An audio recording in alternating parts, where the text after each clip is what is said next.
সাহিত্য অনুৰাগীৰ সমাগমত উদুলি মুদুলি বাৰপুজীয়া পাঁচু ৰজা সমন্বয় ক্ষেত্ৰৰ পৰা ৰাজপথলৈ ওলাল বৰ্ণাঢ্য শোভাযাত্ৰা অসম সাহিত্য সভাৰ বাৰপুজীয়া বিশেষ অধিৱেশনৰ আজি তৃতীয়টো দিন উদুলি মুদুলি বাৰপুজীয়াৰ পাঁচু ৰজা সমন্বয় ক্ষেত্ৰ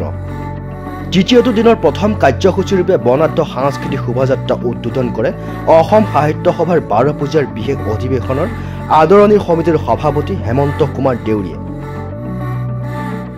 আনহাতে মূল মণ্ডপত অনুষ্ঠিত হৈ শিক্ষাবিদ ভোগনাথ দেউৰী সৌৰণী বুৰঞ্জী সন্মিলন এই বুৰঞ্জী সন্মিলন উদ্বোধন কৰে গৱেষক সাহিত্যিক ডক্টৰ শৰৎ ফুকনে এই সন্মিলনত সঞ্চালনা কৰে মহাপুৰুষ শ্ৰীমন্ত শংকৰদেৱ বিশ্ববিদ্যালয়ৰ পঞ্জীয়ক ডক্টৰ মৃণাল কুমাৰ বৰাই শিক্ষাবিদ মনেশ্বৰ দেউৰীয়ে মুখ্য অতিথিৰূপে অংশগ্ৰহণ কৰা সন্মিলন আনহাতে আলোচকৰূপে ক্ৰমে বুৰঞ্জীবিদ ডক্টৰ হাতেম আলী ধিং মহাবিদ্যালয়ৰ অধ্যক্ষ ডক্টৰ বিমান হাজৰিকা বিশিষ্ট সাহিত্যিক মিলেশ্বৰ পাটৰে অংশগ্ৰহণ কৰে আনহাতে দুপৰীয়া মুকলি সভা উদ্বোধন কৰে অসম সাহিত্য সভাৰ প্ৰাক্তন সভাপতি ডক্টৰ ধ্ৰুৱজ্যোতি বৰাই ৰাজ্যখনৰ বৰেণ্য সাহিত্যিকসকলে অংশগ্ৰহণ কৰা এই মুকলি সভাত বহিৰাজ্যৰ তথা ওড়িশাৰ সংস্কৃত পণ্ডিত ডক্টৰ সম্পদানন্দ মিশ্ৰ ডক্টৰ নগেন শইকীয়া ৰংবং তেৰাঙৰ প্ৰমুখ কুৰিবিদ প্ৰবীণ সাহিত্যিকে এই মুকলি সভাত বক্তব্য আগবঢ়ায় ভাষা নাই বাৰপুজীয়াবাসী আজি সদায় ধন্য হৈছে সঁচাকৈ ধন্য হৈছে আজি বাৰপুজীয়া ঠাইত যে জাতি জনগোষ্ঠী সকলোৱে আহি পদধূলি দিছে গতিকে সকলো ৰাইজলৈ বাৰপুজীয়াবাসীয়ে ধন্যবাদ দিছে আৰু লগতে সকলো অসম সাহিত্য সভা সকলো দীৰ্ঘায়ু হওক জয়টো সাহিত্য সভা জয় অসম সাহিত্য সভাৰ একাদশ বিশেষ বাৰ্ষিক অভিৱৰ্তনৰ আজি তৃতীয়টো দিন আজি তৃতীয় দিনৰ ইতিমধ্যে দ্বিতীয়টো কাৰ্যসূচী এটা বৰ্ণিল সাংস্কৃতিক শোভাযাত্ৰা ইতিমধ্যে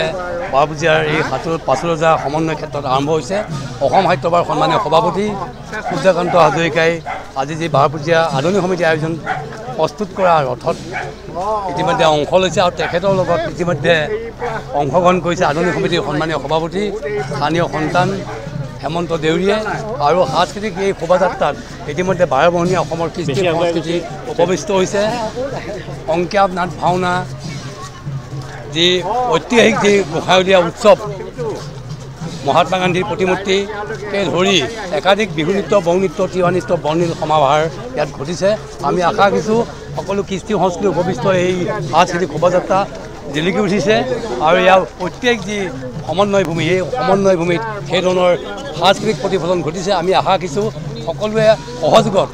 অসমৰ হাজাৰ বিজাৰ ৰাইজৰ সহযোগত এই অধিৱেশন সৰ্বাত্মকে সফল হ'ব বুলি আমি আশা প্ৰকাশ কৰিছোঁ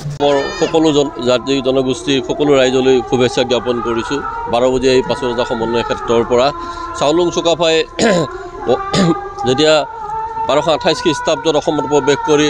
সাতৰাজ মাৰি একৰাজ কৰি বৰ অসম গঢ়িছিল সেই তেওঁৰ আদৰ্শকে লৈ আমি এই সাংস্কৃতিক শোভাযাত্ৰাত অংশগ্ৰহণ কৰিছোঁ বৰ্তমানো অসমৰ যি পৰিৱেশ সেই পৰিৱেশত আমি সকলো জাতি জনগোষ্ঠী এক হৈ বৰ অসম সেই চাওলুং চুকাফাৰ কল্পনাৰ সেই বৰ অসমখন যাতে গঢ়িব পাৰোঁ মৰিগাঁৱৰ পৰা মনোৱাৰ হুছেইনৰ ৰিপৰ্ট মাই নিউজ এনি